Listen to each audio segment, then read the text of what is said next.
नमस्कार, इंडियन खबरची पर आप सभी का स्वागत है। आज की इस वीडियो में हम बात करेंगे एक ऐसी खबर की जिसके अंदर अगर आपका सोना बैंक लॉकर में रखा है तो आपको सावधान होने की जरूरत है। मैं ऐसा क्यों बोल रहा हूं?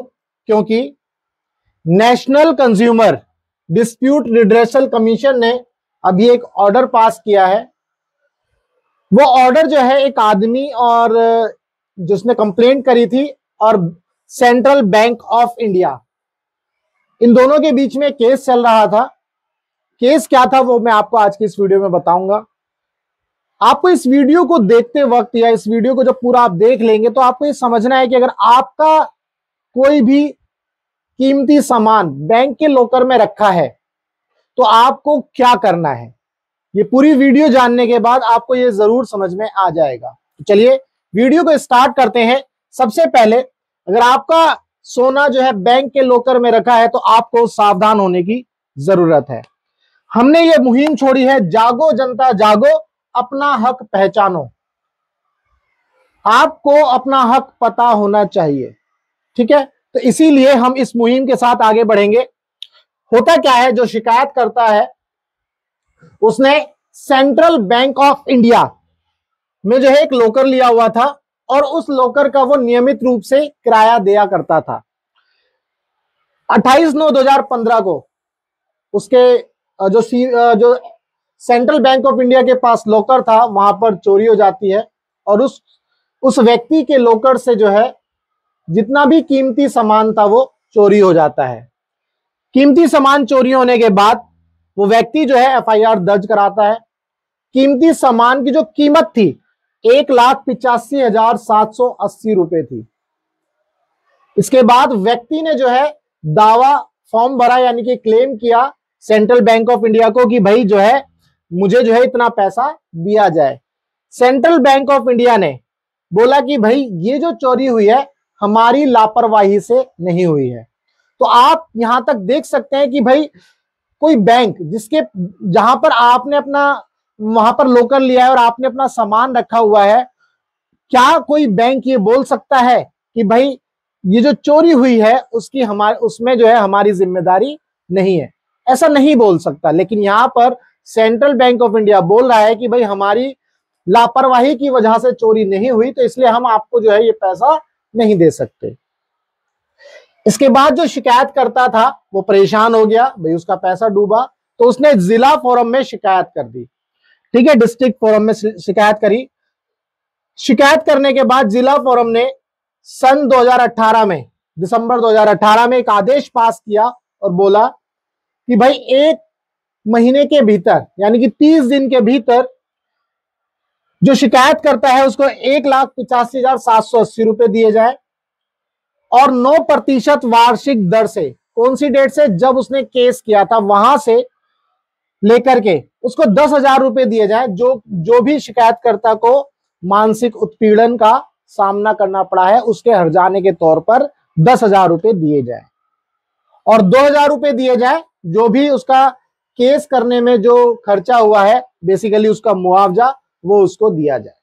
तो ये शिकायतकर्ता ने जो है डिस्ट्रिक्ट फोरम में जाकर के अपनी शिकायत करी थी और वहां से जो है ये ऑर्डर पास होता है दिसंबर 2018 में। इसके बाद जो बैंक है, बैंक ने अपील दायर करी और अपील दायर कहां करी? विद्वान राज्य आयोग यानी कि लर्नेड स्टेट काउंसिल में, ठीक है। लर्नेड स्टेट कमीशन में उसने जो है 10/10/2022 को जो है मतलब ये अपनी जो याचिका दायर करी, अपील, तो 2022 में उस याचिका को खारिज कर दिया गया। अब जो है बैंक जो है वो 1,85,000 रुपए देना ही नहीं चाहता। तो यहां से आपको पता चल गया कि भाई उसकी जो याचिका है खारिज हो जाती है बैंक की। इसके बाद बैंक फिर भी नहीं मानता और जो है राष्ट्रीय आयोग के समक्ष वो अपनी एक याचिका फिर से दायर करता है, यानी कि NCDRC के सामने, ठीक है।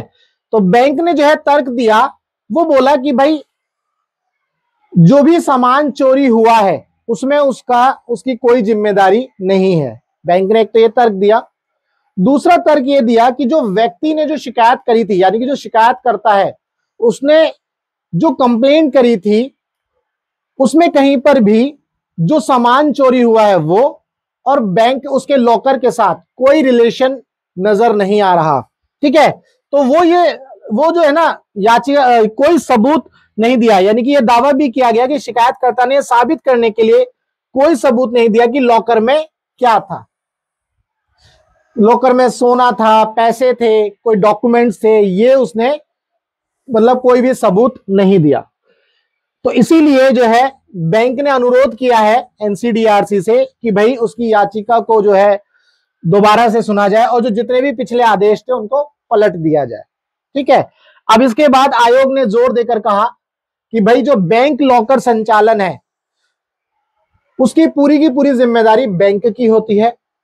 तो अगर किसी भी व्यक्ति का कोई भी खर्चा होता है या कोई भी नुकसान होता है तो उसकी जो देनदारी है वो बैंक की ही जिम्मेदारी है, उसमें ये यहां पर कहा है। उसके बाद उन्होंने बोला है कि ऐसा इसीलिए है क्योंकि जो भी सेवाएं बैंक दे रहा है उस सेवाओं में यानी कि उस लॉकर में व्यक्ति अपना कीमती सामान रखता है और उस सामान की सुरक्षा को सुनिश्चित करने की जिम्मेदारी बैंक की ही है। इन संपत्तियों की सुरक्षा में विफल रहने से उपभोक्ता संरक्षण अधिनियम का उल्लंघन होगा और निवेशकों के विश्वास को नुकसान होगा। एनसीडीआरसी यानी कि कमीशन ने यह बोला कि भाई अगर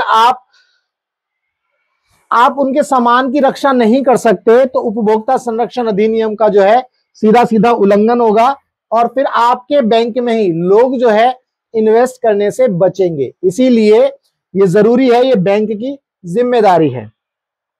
अमिताभ दास गुप्ता बनाम यूनाइटेड बैंक ऑफ इंडिया और अन्य में ये जो है ये सुप्रीम कोर्ट का एक ऑर्डर था और कमीशन ने बोला कि आरबीआई ने 18 अगस्त 2021 को भी एक ऑर्डर पास किया। उन दोनों का रेफरेंस लेते हुए कमीशन ने बोला कि अगर बैंक के अंदर आग लग जाए, चोरी हो जाए, डकैती पड़ जाए या इमारत ढह जाए या किसी बैंक के कर्मचारी द्वारा धोखाधड़ी मामलों में बैंकों की देनदारी को रेखांकित किया गया है। जो आरबीआई का ऑर्डर है और सुप्रीम कोर्ट का ऑर्डर है उन दोनों में इन केसेस के अंदर बैंक की जिम्मेदारी को बताया गया है। आयोग ने इस बात पर जोर दिया कि बैंकों को ऐसी घटनाओं को रोकने के लिए सुरक्षा सुनिश्चित करनी चाहिए और लॉकर सामग्री के लिए दायित्व से इनकार नहीं किया जा सकता, यानी कि पूरी की पूरी जिम्मेदारी बैंक की है। आयोग ने कहा यदि इन घटनाओं या कर्मचारी धोखाधड़ी के कारण नुकसान होता है तो बैंक को जो देनदारी बनती है वो लॉकर की जो वार्षिक जो रेंट है उसका 100 गुना बनती है। अगर लॉकर की वार्षिक जो किराया है, वार्षिक किराया अगर मान लो 1000 रुपए है तो उसका 100 टाइम्स यानी कि 1 लाख रुपए जो है बैंक को जो भी व्यक्ति है जिसका सामान चोरी हुआ है उसको देना पड़ेगा। तो यहां पर लास्ट में यही लिखा है कि जो ये मामला था इस मामले के तहत कमीशन ने ये ऑर्डर दिया और पिछले सारे ऑर्डर को जो है बेसिकली अमेंड कर दिया। जो भी पहले ऑर्डर आए थे उनको अमेंड करते हुए ये बोला कि जो व्यक्ति है 2010 में उसके लॉकर की जो वार्षिक जो किराया था वो 1103 रुपए था, है ना, और 2015 में ये किराया जो है 1000 रुपए हो जाता है जिस समय चोरी हुई थी। तो जिस समय चोरी हुई थी उस समय 1000 रुपए किराया था, तो इस वाले रूल के हिसाब से इसको 100 गुना कर देंगे तो 1 लाख रुपए जो शिकायत करता है उसको बैंक देगा। तो यहां पर ये रूल जो है ये ऑर्डर पास होता है। तो दोस्तों अगर आपका भी सोना बैंक के अंदर रखा हुआ है तो आपको भी सचेत होने की जरूरत है, आपको भी जागने की जरूरत है। अब यहां पर आपको करना क्या है भाई, आपने अपना जो है कीमती सामान बैंक के लॉकर में रखा हुआ है। चूंकि बैंक के लॉकर में रखा है और वो किसी को नहीं पता, है ना, वो मान लो, क्योंकि यहां पर ये केस क्यों बना, क्योंकि व्यक्ति ये साबित करने में विफल हो जाता है कि जो सामान है वो क्या सामान था लॉकर के अंदर, वो बैंक को बताने में विफल हो जाता है, मतलब उसको प्रूफ करने में विफल हो जाता है। हो सकता है बताया हो लेकिन उसको प्रूफ करने में कि उस समय ये था वो सफल नहीं हो पाया। तो जिस वजह से ये केस जो है लगभग जो है 14 साल चला है। इस व्यक्ति ने जो शिकायत करता था इसने 2010 में ये बैंक का लॉकर लिया था 2015 में चोरी हो जाती है, और यानी कि अभी जून में ही ये ऑर्डर आया है, लगभग 2-3 दिन पहले ही। तो आप सोचो कि इस व्यक्ति को 1,85,000 रुपए लेने के लिए मतलब 14 साल का इंतजार करना पड़ा। तो इस वीडियो को बनाने का मकसद यही है कि भाई अगर आप इस वीडियो को देख रहे हैं तो आप भी थोड़ा सा सचेत हो जाइए कि अगर आपका कोई भी कीमती सामान बैंक के लॉकर में रखा हुआ है तो आपको ध्यान देने योग्य ये बात है कि आपको प्रॉपर सबूत या प्रॉपर डॉक्यूमेंटेशन आपके पास होना चाहिए कि अगर कोई चीज चोरी हो जाती है तो आप उसको प्रूव कर पाए कि भाई ये जो चीज है ये मेरी है, ताकि उसको आप आसानी से क्लेम कर पाए। तो आपको इस चीज के ऊपर थोड़ा सा ध्यान देने की जरूरत है। तो आज की वीडियो में मैंने आपको बस यही बताया, थोड़ा सा सचेत किया, इंफॉर्मेशन दी। ये हमारी मुहिम है, जागो जनता जागो, अपना हक पहचानो। तो चलिए मिलेंगे अपनी नेक्स्ट वीडियो में। अगर आपको वीडियो अच्छी लगी तो वीडियो को लाइक करना, ज्यादा से ज्यादा शेयर करना, उन लोगों को जरूर शेयर करना जिनका कीमती सामान जो है लॉकर में रखा हुआ है। तो चलिए मिलेंगे हम अपनी नेक्स्ट वीडियो में, तब तक के लिए good bye, tata, take care, जय हिंद।